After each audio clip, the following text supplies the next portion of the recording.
success creates the need for succession. You have to put in the time to do it. It's not something that can be made in a quick decision if it's going to be done well. Realize, just think of like any team, football team, basketball team, baseball team. You don't pick all the players right the first time. Part of the decision of selling the practice and part of the decision of growing your team is trying to decide, do you want to try and start delegating and elevating and building out the ability to help more people? Or do you want to step into someone that's already done that? Welcome to the Total Succession Show. I'm your host, Tyson Ray, joined by Kim Cochenour. We're glad you're here. Today's conversation just might be the nudge you need to start preparing for what's next. You've spent years building a business you're really proud of, but most importantly, it still needs 100% of you to function. And that's a weight that's only going to keep getting heavier. So you find yourself asking a few questions. Should I grow my team to kind of help take some of the weight off? Should I fire some clients to right-side that?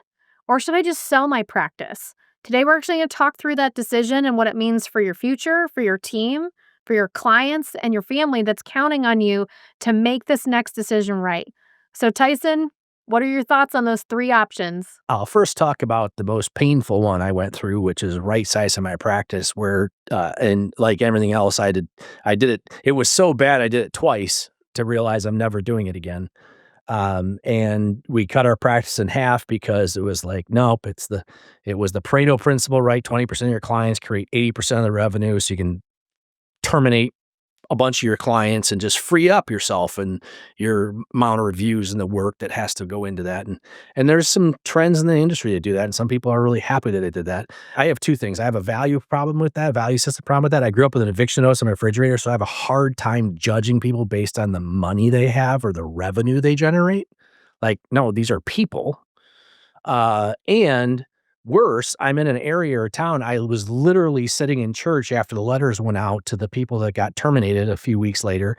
And I'm sitting at church and we're just going to say, Aunt Sue is sitting next to her sister, Bobby. And Bobby got the letter that said, sorry, basically, we're not going to work with you anymore for whatever, politically correct language was in there that you don't have enough money.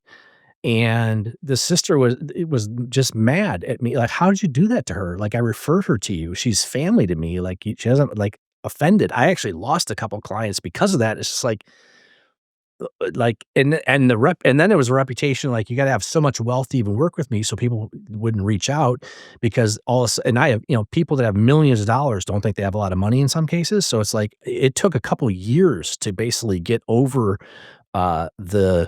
the tarnished reputation I had because I basically said to half my practice, you're not good enough. So that's not even an option. It shouldn't be. Some people do it. And the problem is it went back to then I have these other two. And so I still have all this on my plate, right? Because we grew back and now what? Yeah. And that's what we're talking about today. Yeah. So most advisors, they are in that middle zone. They know what it's like to carry more than just the advisory seat. And so we're going to actually kind of work through that. So I know you've been there. I came into your firm 6 years ago, seeing what that season was like for you. Again, I will say I was shocked. You were the one who was the head of marketing at that time. And so when the practice was growing and the team was in place, but you were trying to build it, but you still feel like you were carrying all of it. I'd love to kind of hear your perspective on that. Yeah, I feel like success came with the suffocation of constantly being buried. I remember from the first intern I had, the first person I had working for me was an intern and they were buried. And then the first full-time assistant it's like you're constantly wearing all these hats and you're doing as much as you can. And then you're hiring someone else to do it and they're doing as much as they can. And it was just this constant weight of just being overwhelmed. And part of the more, because I did everything, you're also afraid of letting things go because you're trusting someone to do it the way you do it. No one cares like the owner cares. No one's going to care for the clients the way I care. And so you kept yourself in everything. And I said this before, that what ends up happening is you end up sacrificing who you are as a person. You end up sacrificing relationships with loved ones. You end up sacrificing things within your faith because you're just getting sucked into this business wearing all these hats. Mm-hmm. And part of part of the decision of selling the practice and part of the decision of growing your team is trying to decide, do you want to try and start delegating and elevating and building out the ability to help more people? Or do you want to step into someone that's already done that? And part of that's a real honest conversation of, are you a good manager of people, or are you willing to hire someone to manage for you and build out that team? Because a lot of visionaries and a lot of entrepreneurs, by their God-given traits, I've had to realize that I am amazing at, seeing things other people don't see and simplifying things down, but I am not good at managing people. I'm not consistent with them. I see the best for everybody and give everybody what they want, and then get mad that they're not. Then it turns out I didn't communicate that to them, and they don't fulfill those expectations. And so part of building out a team is finding who is going to help you build out the team, because your entrepreneur skill of building a business actually probably makes you suck at running the business. Hmm. Or realizing, and this is the other hard part, realizing, okay, if you're going to roll up into another business that has all that infrastructure, you're also severing ownership, and you're right back to having someone help run that team for you. So it's kind of, you're going to build the team and hire the person that's going to help you run the team and still have some control and oversight and say, and have the patience for that. Or you're going to choose to, and a lot of this is how much bandwidth or time you have, roll up into another team, possibly sell the practice, and then have someone manage all those things for you to then free you up so you don't have to. Yeah. Well, and you hit a good point with that, is just, do you have what do you have the tolerance for? What are you willing to do? Because you and I, over the years, we've talked, was like, are you going to put your head down and do this, or are you going to step out and take on a different hurdles to clear? So, was there a moment in particular for you that you kind of hit you? It's like, I can't keep running at this level. Was it a conversation? Was it a missed opportunity? Was it someone in your life saying that to you to help you realize, okay, something has got to change? Wow, that's like a good one. Uh, Oh, thank you. so everybody gets to get this out of me firsthand. So, it was 2007, so I had been in the business just a little shy of 10 years, less than 10 years. And, the company that I had been, I was the company I'd been working for, I was a W-2 employee at a brokerage firm, as really was everybody back then. And I woke up that morning to my phone was ringing to another, guy in the office. I was the branch manager of the office, who called me and said, "The firm's been sold." And I'm like, "What?" And Mm, it's like the 117-year-old firm that I'd been working for 10 years and bled and died and drank the Kool-Aid, sold to a company. And then the financial crisis happened, and the company that bought us a year later went under, and that sold again. And in that time frame, I learned that I had made an idol out of my business. It was mm, literally like my wife could die, the kids could die, everything high, but this firm is still here. And all of a sudden, mm, the firm's not there. And it was like, holy buckets. And I started realizing that I had put all of my identity and all of who I was around this identity of, I worked for this firm. I'm a partner of the firm. I'm a major shareholder of the firm. I have connections to all the executives of the firm. I was tied in. I was playing the game. I knew who I needed to know. And then all of a sudden, that whole team of people changed and got taken over by another team, which then I went right into trying to do the same thing and replace the CEO with the new CEO and the new heads and learn all the new politics and who knew who and who did what. And I did that really well within 12 months, and all of a sudden it happened again. mm, Um, and I realized that it was, it, it- uh, it was all meaningless in the end. mm, And thankfully I learned that, and I was 34, maybe 30, 34. Uh, and it was just a wonderful lesson. It's like, all this could just be gone tomorrow. And so what really matters? And that's where I decided to stop being a part of something I didn't control. That's where I started creating my own firm. That's where I started creating the vision of, I wanted other people to come alongside me and make a difference. And it started with a focus on some values. And then it was a decade of literally hiring and watching good people come to a point where they couldn't grow with me anymore and hiring up to this next level. And it was a decade of burning through. I think I counted up one time, it was like 20 to 25 people that were all great people. And I learned a long time ago that done well, some of them are glad they were let go or chose not to work for me anymore because they weren't called to do that, or they were called to go do something else. And we don't control some of those things. And I'm appreciative for what they've all done. To build your own team, you have to realize, just think of like any team, football team, basketball team, baseball team. You don't pick all the players right the first time. And you're dealing with people, and people change, they move, they come in and out of relationships, they come in and out of their own likes, dislikes, health issues, trouble issues, miscommunicated expectations. I mean, how are you gonna react to the person that takes the last cup of coffee out of the coffee pot? You don't know until it happens. And so it's just like all this thing of building out a team, it takes some time, it takes a lot of patience. And if you can tolerate it and do it and continually let go and have grace and patience, and Dave Patchen said, you have to be more flexible than your employees. You have to be more patient than your employees, or you won't end up having employees. It's not what he said, but that's how I'm paraphrasing it for this. So growing in some cases, if you are you and one person and you want to try and go to the next level, you got to realize that you're in for some pain and some disappointment of people quitting, people not meeting your expectations, people learning at the pace to which they can learn, not the pace you need them to learn. People can only succeed to the extent that they can fail. So therefore there's mistakes they're going to make that they have to make in order to succeed, but you have to clean up the mess or pay for it, or both. That building a team is hard, especially when you started the business by yourself or with one person. And guess what? Take one person to add another, the chemistry of three people, you add that one person, it changes a lot. And it changes a lot again when you add another one. And I've said this before, but some reason managing 3, 4, 5 people was easy once we got the right 3 or 4 or 5 people. But once they started getting overwhelmed, so stress showed up, that dynamic struggled. So then we had to hire someone else. Well, some reason you can manage 3, 4, 5, 6, somewhere around 6, 7, 8, 9, 10, it becomes a nightmare.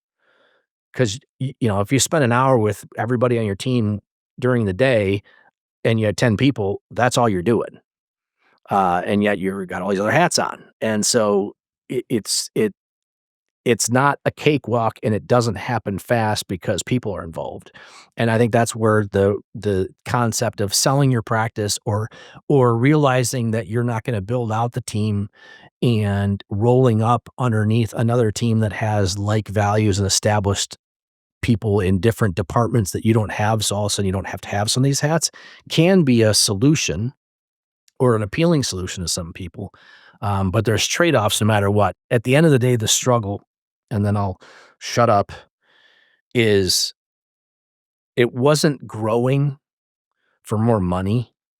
Because I think at some point money caps out, or if your motivation is money, you're just never happy because it's never enough. But a long time ago, it became no longer about money. It became about wanting to help people, and it became about realizing that that's a worthy endeavor. And I realized I needed to hire more people. I actually had to hire people that care about people more than I care about people in the ways that clients need to be cared for to be able to help more people. That's why I grew out this team. And I'm thankful I did. And I have a burden for it. And that's why we're doing these podcasts and writing this book, of colleagues and friends that are in their 50s and 60s, and they have an assistant or two, and they still want to help more people, but they're just so overwhelmed and so bogged down and so tired out that you got to ask yourself, if you're in that situation and you're listening to this, do you even have the bandwidth, the patience, the grace to even hire somebody on to mentor, to train them?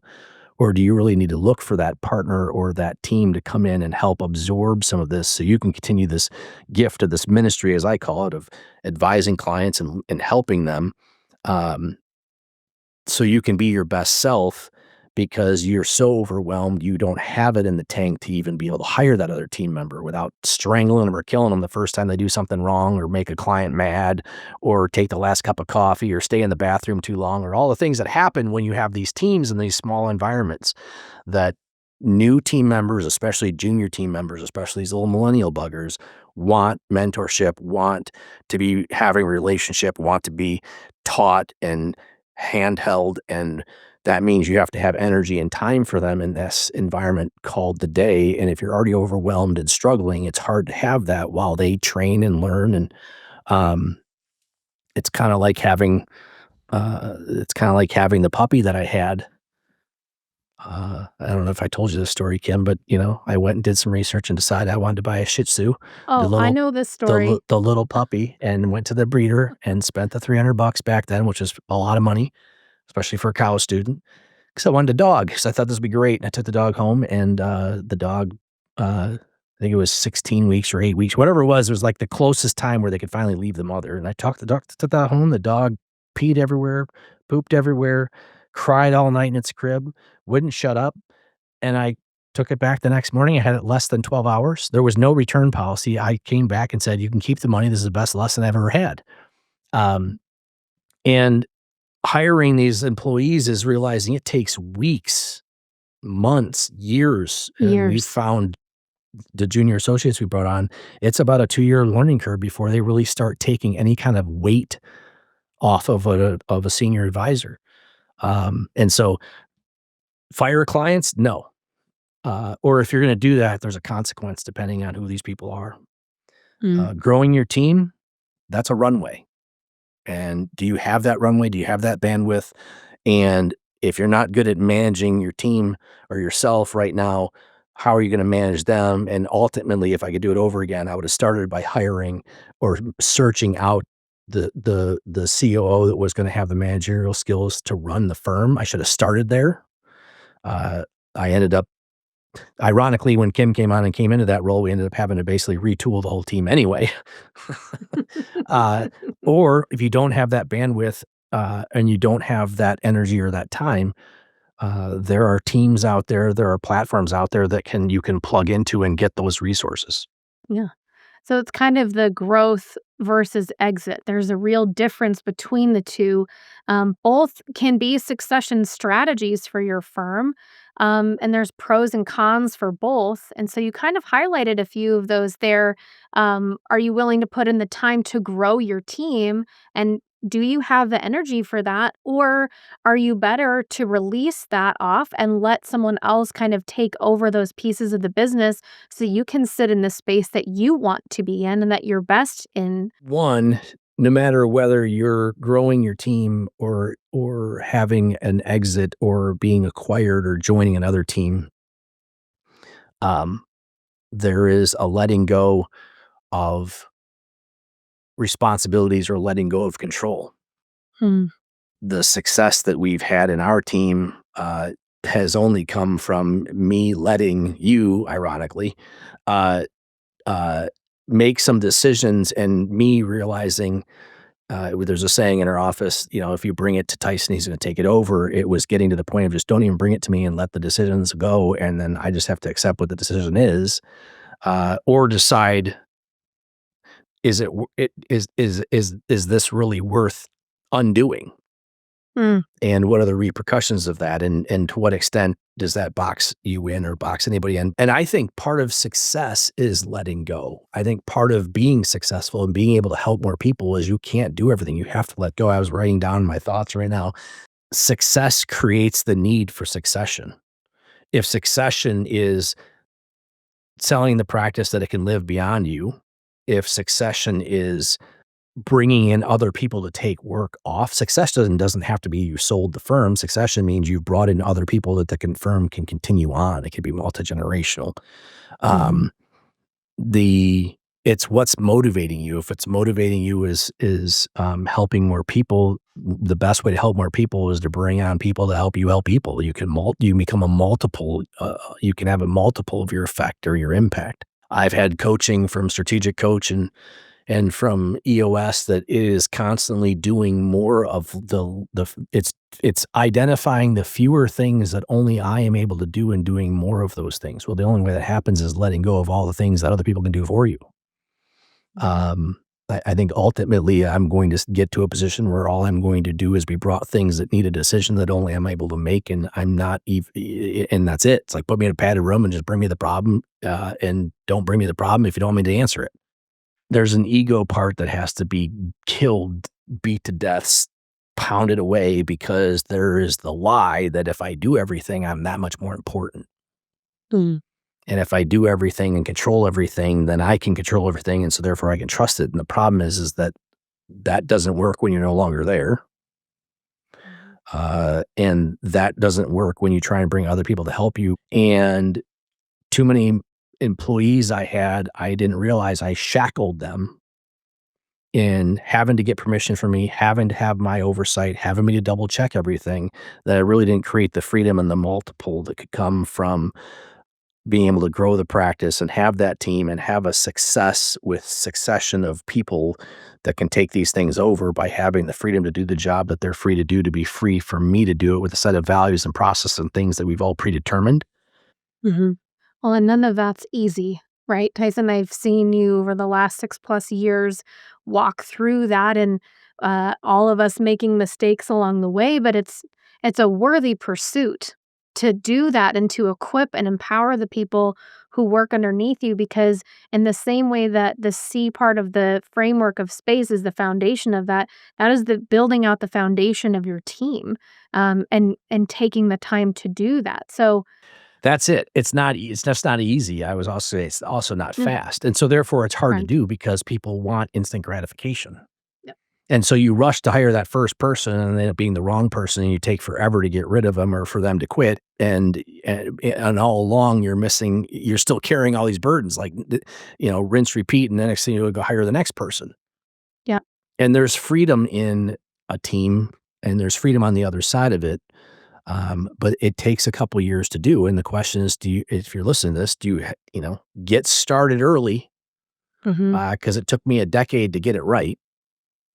And if you don't have a decade to get it right, it's to start having conversations with yourself of, okay, what is your plan? What is that succession going to look like? Who is it that's going to take over these people that are counting on you? This is their life savings. It's everything that they have. They depend on your advice. They sleep well at night because you're there and you know who they are. You care about them. But what happens when you're not there? Yeah. And or is your family wanting you not to be there anymore because they want you? Yeah. Truthfully, you can't wait. You can't afford to wait anymore. You have to be able to make that decision now, because whether you're going to actually sell your business to someone else or you're going to start building up that internal succession plan, it's going to take you a while to get there. You have to have a plan. Everyone else we've had on this podcast talks about you have to put in the time to do it. It's not something that can be made in a quick decision if it's going to be done well.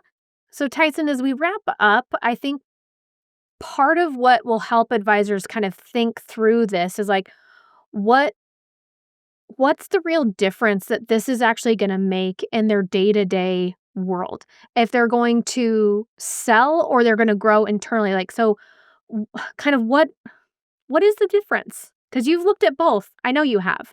The difference is going to make is it's to realize that you're on a treadmill and you're going 8 million miles an hour and you're overwhelmed and you look silly. And it was me in college. I was on the treadmill. I was running, and these two girls walked in, and I said, "Oh gosh." So I thought I'm going to run a little faster. So I pushed the speed up, and I'm running a little faster, and I'm trying to get their attention. Push the speed up. I'm pushing this thing as high as I can. I am flying on this thing, trying to get their attention. And I'm running so hard, and I'm exhausting myself that I shut my eyes to like get that last effort in. Like I'm sprinting. And when I shut my eyes, I lost my depth perception. And so my foot hit the back part of the treadmill. My body slammed onto the treadmill. The treadmill was about 2 feet from the cement block wall of the back of the gym. My whole body got Oh, thrown off of it into the wall. And I'm a pile of embarrassment laying there because I was you got running their too fast in attention. the treadmill. Oh, and I got their attention. And that's what you look like when you're trying to do too much and not do anything to fix it. Mm, And so it's to ask yourself the question, what are you doing to be your best self, to make a difference? And what needs to happen for the rest of your career to make that difference of who you want to be? And what I would tell you is do something different. Get off the treadmill. Go hire someone. How'd that work? Go hire 2 or 3 people. Does that work? Do you want to even spend the money to do that? Or go out there and start courting other solutions to maybe relieve some of this pressure so you can be your best self to your family, to yourself, to your clients about and what you want to do in your practice in your life. Because again, as you've grown and the more successful you become, you're going to need some of this help, and you're going to build it yourself. You're going to have some team come alongside you and help you with that, or you're going to suffer in it. Mm.